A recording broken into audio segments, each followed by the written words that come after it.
Saudara-saudariku terkasih, salam berkah dalam. Sudahkah kita memberi senyum hari ini? Minggu 12 Mei 2024. Hari Minggu Paskah ke-7. Juga hari Minggu Komunikasi Sedunia. Kita awali permenungan kita hari ini dengan tanda kemenangan Kristus dalam nama Bapa dan Putra dan Roh Kudus. Amin. Permenungan kita diambil dari Injil Yohanes bab 17 ayat 11b sampai 19.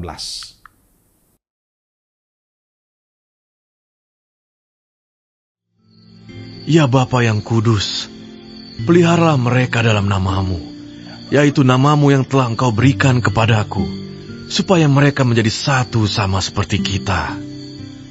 Selama aku bersama mereka, aku memelihara mereka dalam namamu, yaitu namamu yang telah Engkau berikan kepadaku. Aku telah menjaga mereka, dan tidak ada seorang pun dari mereka yang binasa, selain daripada dia yang telah ditentukan untuk binasa, supaya genaplah yang tertulis dalam kitab suci. Tetapi sekarang, aku datang kepadamu, dan aku mengatakan semuanya ini sementara aku masih ada di dalam dunia, supaya penuhlah sukacitaku di dalam diri mereka. Aku telah memberikan firman-Mu kepada mereka, dan dunia membenci mereka, karena mereka bukan dari dunia, sama seperti aku bukan dari dunia. Aku tidak meminta supaya Engkau mengambil mereka dari dunia, tetapi supaya Engkau melindungi mereka daripada yang jahat. Mereka bukan dari dunia, sama seperti aku bukan dari dunia. Kuduskanlah mereka dalam kebenaran. Firman-Mu adalah kebenaran. Sama seperti Engkau telah mengutus aku ke dalam dunia, demikian pula aku telah mengutus mereka ke dalam dunia. Dan aku menguduskan diriku bagi mereka, supaya mereka pun dikuduskan dalam kebenaran.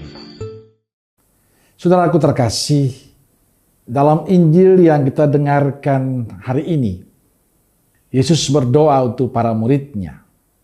Dan doa itu sangat indah. Ya Bapa yang kudus, peliharalah mereka dalam namamu, yaitu yang telah Engkau berikan padaku, supaya mereka menjadi satu sama seperti kita. Doa Yesus ini memberikan pengharapan dan sekaligus kekuatan bagi para murid.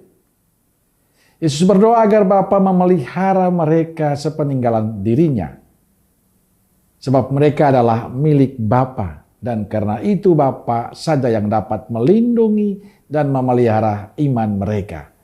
Mereka bukan dari dunia, meski tinggal di dunia. Setelah Yesus berdoa agar Bapa melihara para murid juga mendapat tugas dari Yesus, yaitu diutus untuk menyampaikan firman kebenaran kepada yang lain. Injil mengatakan untuk dapat melakukan hal itu, para murid harus dikuduskan dalam kebenaran, supaya kebenaran itu nyata dalam kesaksian hidup mereka. Saudaraku terkasih, doa Yesus ini membukakan suatu rahasia besar kepada para murid tentang status mereka di mata Allah. Mereka menjadi murid bukan semata-mata karena keinginan mereka, tapi Bapa yang juga menghendaki. Karena Bapa juga yang menghendaki, maka menjadi murid Yesus berarti menjadi milik Allah. Milik Allah itu akan mengenal siapa Allah dan siapa Yesus melalui firman yang dikatakan. Itu adalah suatu sukacita sekaligus tantangan besar bagi para murid. Karena sedikit yang dipilih dari sekian banyak ciptaan Allah lainnya. Saudaraku terkasih, menjadi milik Allah berarti memahami tugas untuk menjadi utusan Yesus. Menjadi milik Allah itu berarti harus hidup kudus sesuai panggilan. Menjadi milik Allah berarti menikmati kebahagiaan paling istimewa, yaitu mengalami pemeliharaan Allah.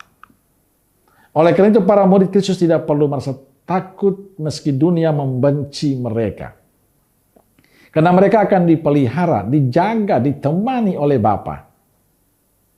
Saudaraku terkasih, doa Yesus ini tidak hanya untuk para murid, tapi untuk kita yang percaya kepada Yesus. Anda dan saya yang beriman pada Yesus.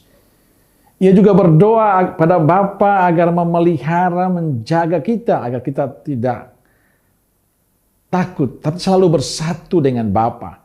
Supaya kita kuat dalam iman. Sehingga walaupun dunia membenci kita, kita tidak pernah takut, tidak pernah mundur untuk mewartakan firman Tuhan. Yesus tidak hanya berdoa, tapi juga mengutus kita untuk mewartakan firman Allah dimanapun kita berada. Dia juga melakukan untuk para murid, tapi sekarang juga kepada Anda dan saya. Agar dapat mewartakan dengan baik, kita perlu selalu bersatu dengan Bapa. Saya selalu mengatakan kunci dalam kesaksian hidup, kunci dalam pewartaan kita adalah kesatuan hati kita. Perjumpaan kita yang terus-menerus dengan Yesus. Dan sebagai murid Kristus kita patut bersyukur karena kita termasuk milik Allah yang telah dipilih untuk percaya pada Allah dan anaknya. Karena kita milik Allah maka hidup kita pasti akan selalu diberkati Tuhan.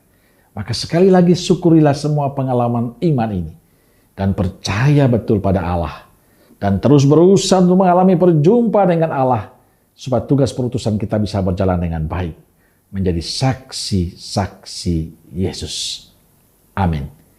Semoga Allah yang Maha Kasih memberkati saudaraku sekalian. Bapa, Putra, dan Roh Kudus. Amin.